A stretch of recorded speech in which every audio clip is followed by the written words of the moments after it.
Gallatin Range, Montana Territory, November 1869. Winter arrived early and without mercy, the kind of cold that settled deep into bone and stayed there. Most men in the valley prepared the usual way, tight stacked log walls, heavy, chinking enough firewood to choke a mule. Nobody questioned the method. Nobody thought to change it. Everyone believed the old ways were good enough. Everyone except Elias Tunke. Elias wasn't a loud man. He didn't argue, didn't try to impress anyone. But the winter before had nearly killed him. His cabin dropped to freezing every night, and he woke more than once with ice forming on his blankets. So this year he made a decision. He would not repeat that experience. He would not let winter decide whether he slept warm or shivered until dawn. His neighbors watched him stack 2 sets of log walls with a gap in between. They watched him haul riverstone load after load and place each stone carefully inside that gap. And they didn't hide their opinions. "A waste of good wood," one man said. "Looks like a fool's project," another added. "Stone doesn't keep a man warm," someone else muttered. Elias didn't answer. He didn't need to. He wasn't building a showpiece. He was building a solution, something sturdier than tradition, something that might actually hold heat instead of losing it the moment the fire died. What drove him wasn't pride. It was memory, the memory of last winter's cold pressing against his ribs, and the fear of waking up frozen in his own bed.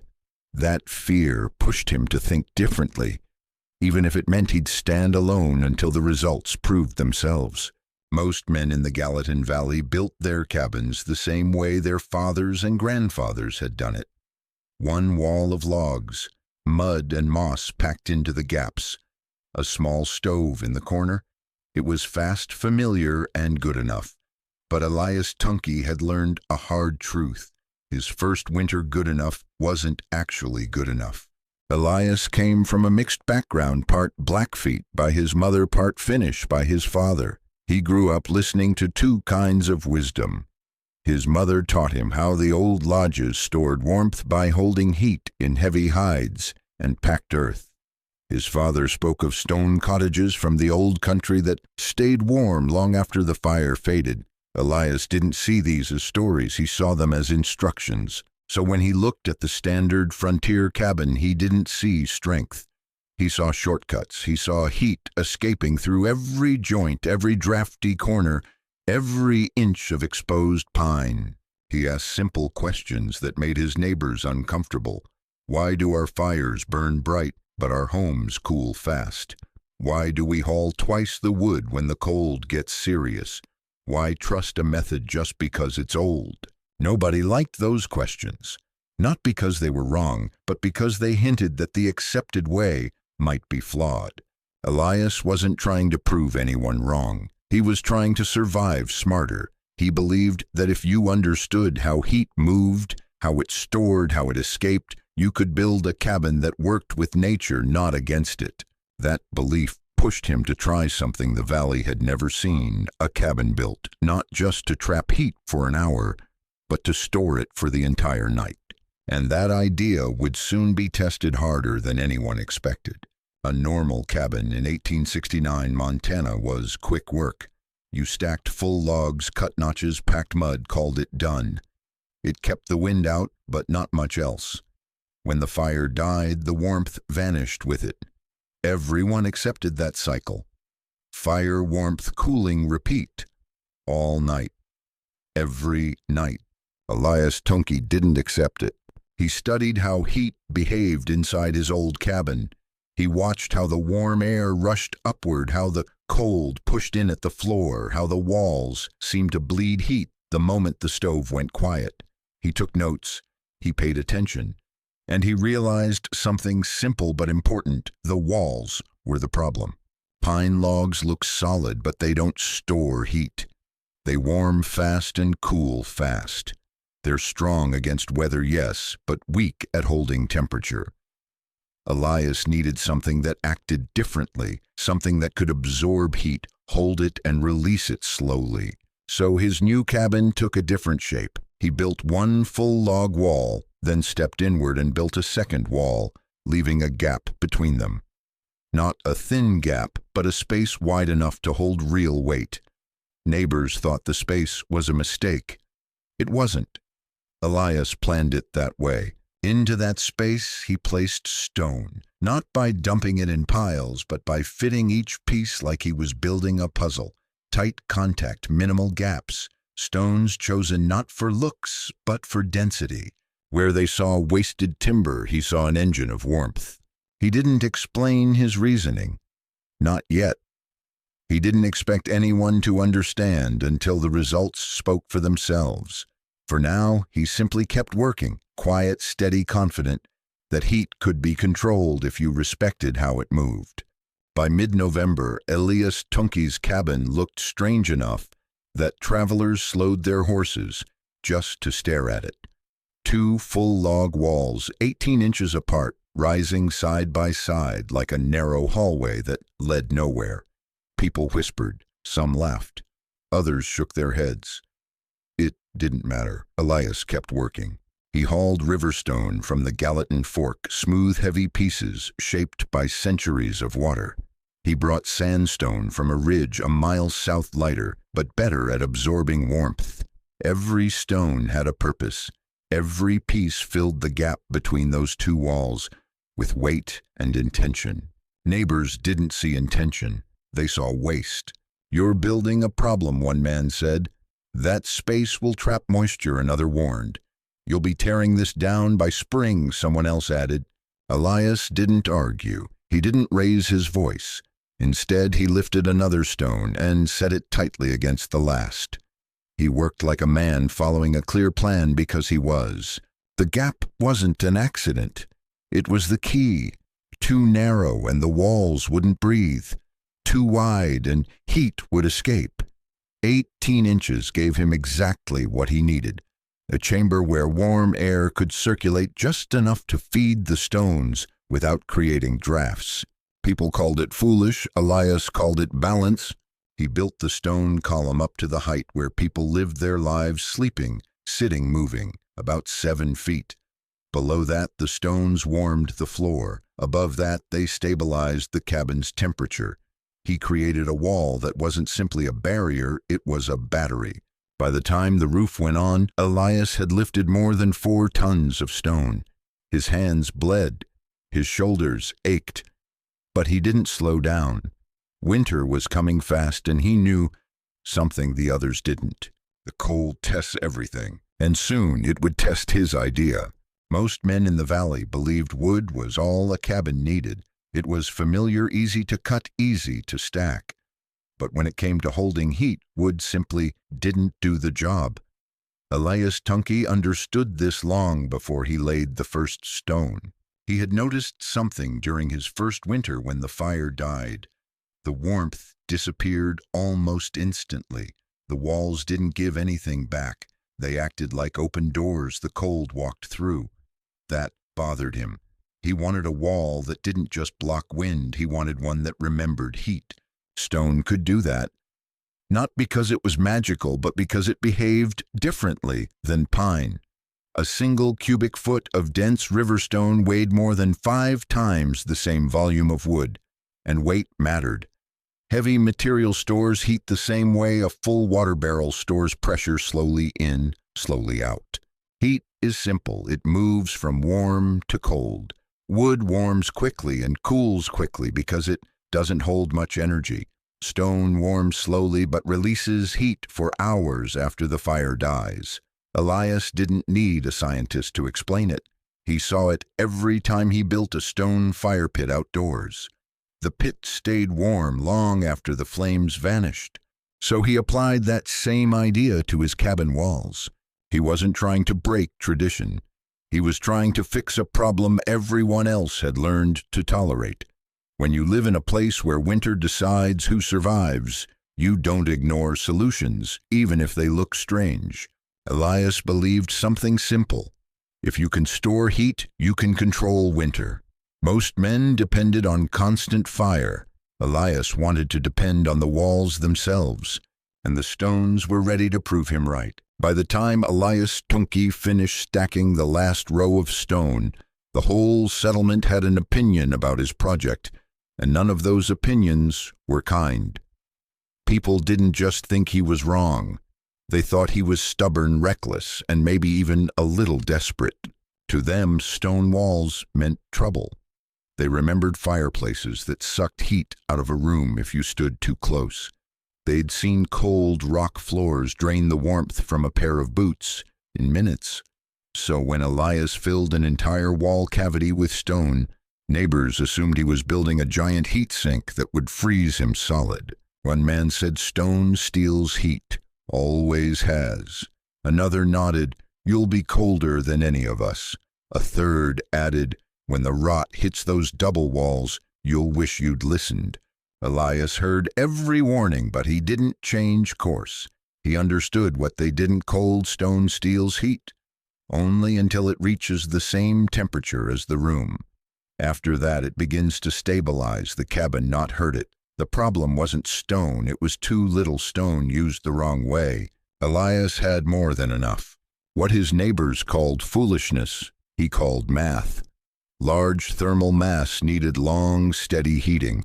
That meant days of burning wood before the stones were charged, but once they were full, they would release heat all night long. Nobody wanted to hear that. Frontiermen trusted experience, not theory, and their experience said stone belonged in the fireplace, not the walls. But Elias wasn't chasing acceptance. He was preparing for a winter he knew would push every cabin to its limit. He didn't need anyone to believe him. He only needed the system to work. By early December, the Gallatin Range felt like a different world. The sky carried that heavy gray color that usually meant the cold wasn't done tightening its grip. Snow came early, piled deep, and stayed there. The kind of winter where breath froze on beards and horses wouldn't cross creeks without hesitation. People said it was the harshest start in 20 years. This was the moment Elias Tunke had been building for. On December 10th, the temperature dropped fast from 12 bacho in the morning to 5 bacho by nightfall. By the next sunrise, it fell again to 18 bacho. Families rushed to split more wood. Stoves burned around the clock. People bundled in wool, even indoors. Everyone knew this cold was only the beginning. Inside a typical frontier cabin, the rule was simple. If the fire died, the warmth died with it. Within an hour, the floorboards chilled. Within 2 hours, frost touched the chinking. By dawn, some families woke to ice forming on the inside of their windows. Elias remembered last winter too clearly to ever risk repeating it. He kept his fire burning not to heat the air, but to fill the stone walls with energy.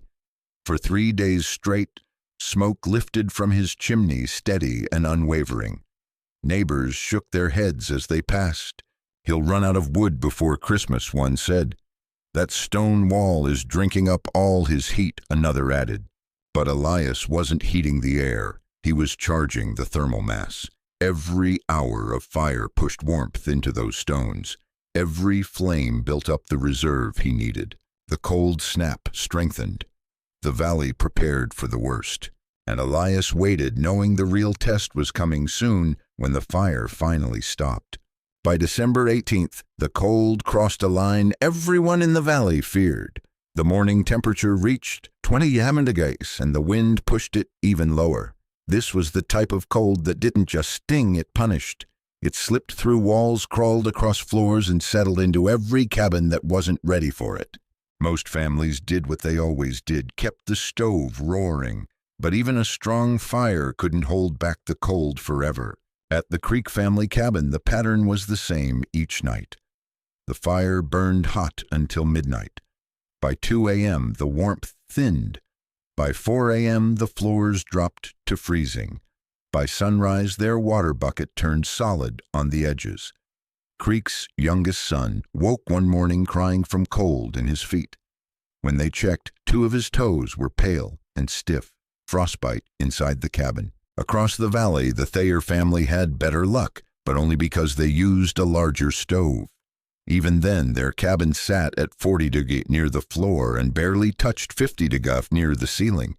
Warm enough to survive, not warm enough to live comfortably. They burned wood non-stop and had already eaten through nearly half of their winter supply. Neighbors complained the same way every year. The heat just disappears. We burn twice as much wood in cold snaps. These cabins can't hold warmth. And they were right, because standard log walls simply couldn't store heat. Elias listened to their frustrations but didn't say a word. He couldn't. His fire was still burning, charging the stones. He wasn't ready to test the cabin yet. But the moment was coming. The fire would soon go out. And that was when his entire idea would either prove itself or fail, like everyone predicted. December 23rd brought the coldest night yet. The sky was clear, the air sharp enough to burn a man's lungs, and the valley braced itself. This was the moment Elias Tunke had been waiting for, not because he wanted it, but because he needed to know whether all his work meant something. At 8 p.m., he let the fire burn strong. At 10 p.m., the flames settled. At midnight, he added the last small split of wood. Then he did something no one else dared to do that night. He let the fire die. Elias sat back, pulled off his gloves, and simply listened. No wind cutting through the walls, no cold climbing up through the floorboards, just steady, quiet heat radiating from the stone mass. He'd spent months building. He touched the inner stones. They were warm, almost alive. Outside, the temperature hit 31 degrees. Creek's cabin dropped to the mid-30s. Thayer's hovered around 42 degrees.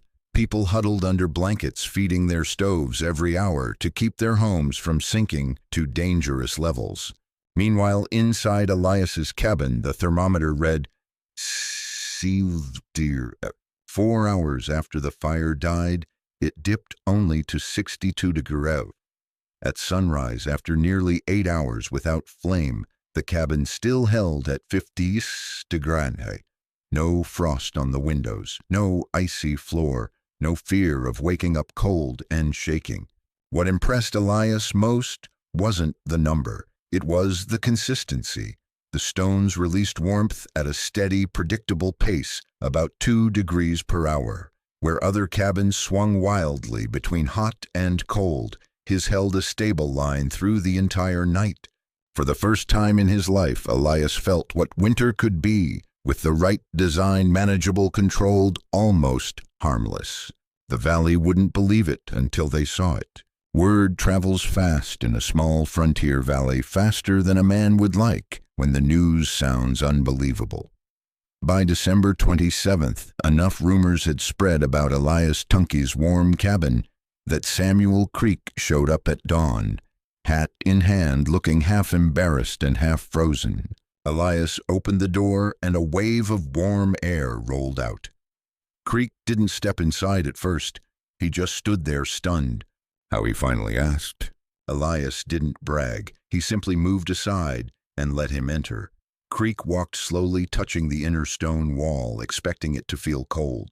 Instead, it was comfortably warm, like it had a small fire inside it. He looked around the cabin, confused, as if something had to be hidden under the floorboards. "This doesn't make sense," Creek said. "It's simple," Elias replied. "The fire warms the walls warm the room." A few hours later, William Thayer arrived with a thermometer in his coat. He didn't trust rumors, he trusted numbers. He measured the air in Elias's cabin 60 at 9 a.m. No fire since midnight. Then he stepped outside and measured the outer wall surface, 17 Niklavstik. The temperature difference across the wall system was nearly 80 degrees. Thayer stood there silent for a long moment. Then he said the words no one expected. "I was wrong. This works." By sundown, 10 more men visited, some out of curiosity, some out of desperation. All of them left with the same look, half disbelief, half realization that they had overlooked something important. For the first time, the valley understood Elias wasn't chasing a wild idea. He had solved a problem they all lived with. By early January, the cold still held the Gallatin Valley in its grip, but people's attitudes had changed. They no longer mocked Elias Tunke's cabin. They studied it. They measured it. They asked questions they once brushed aside. What started as curiosity turned into genuine interest because nothing speaks louder on the frontier than results. 17 families asked Elias for guidance. Some wanted full double-wall structures. Others simply wanted to understand the principle so they could adapt it to their own cabins. Elias didn't hold anything back. He wasn't protective and he wasn't looking for credit. He drew diagrams in the snow. He explained how the airflow worked between the walls. He pointed out which stones to use for long, slow heat release and which to use near the floor for stronger warmth retention. William Thayer pushed the design even further. He suggested a small air gap near the top of the stone column to help regulate temperature during warmer months. He experimented with mixing heavier stones at the base and lighter stones higher up. His additions weren't complicated, they were practical and they made sense. Before long, even the men who doubted Elias the most began adjusting their cabins piece by piece. By spring 9, new homes were underway, using versions of Elias's method. They weren't identical, and that was fine. Frontier life wasn't about perfection. It was about improvement using whatever knowledge kept families safer through the cold. For the first time, the valley talked about heat the same way they talked about livestock or hunting routes. Not as something unpredictable, but as something they could finally manage. Elias didn't feel triumphant. He just felt relieved. People were listening now, and winter would never treat them the same again. When spring finally arrived in 1870, the valley thawed, the rivers broke free, and the long winter became a story people would talk about for the rest of their lives. But something else survived that winter too, an idea. A simple, practical truth that Elias Tunke had proven with his own hands. Winter isn't just fought with fire, it's fought with design. Elias never claimed to be an inventor. He wasn't looking for praise. He just wanted a cabin that didn't betray him the moment the fire died. What he built was more than a shelter, it was a new way of thinking for frontier families. His double-wall thermal mass design cut wood use in half-stabilized indoor temperatures and offered a steady warmth that no single-wall cabin could match. People in the valley began calling his approach Tunke Walls, not out of ceremony, but because the name was easier to remember than the explanation. And soon enough, the design spread beyond the Gallatin Range, as travelers carried the idea into Idaho, Wyoming, and northern Colorado. But as years passed and cheap lumber and modern insulation took over, many forgot the simple physics that made Elias's cabin work. They forgot that true warmth comes from stored energy, not just burning fuel. They forgot that a wall can be a partner in survival, not just a boundary. What Elias proved was straightforward. If you build a home that works with heat instead of against it, winter becomes manageable, even predictable. Today, people talk about thermal mass like it's a modern discovery. But frontier families learned it from a quiet man who trusted observation more than tradition. Elias didn't change the winter. He changed how people met it.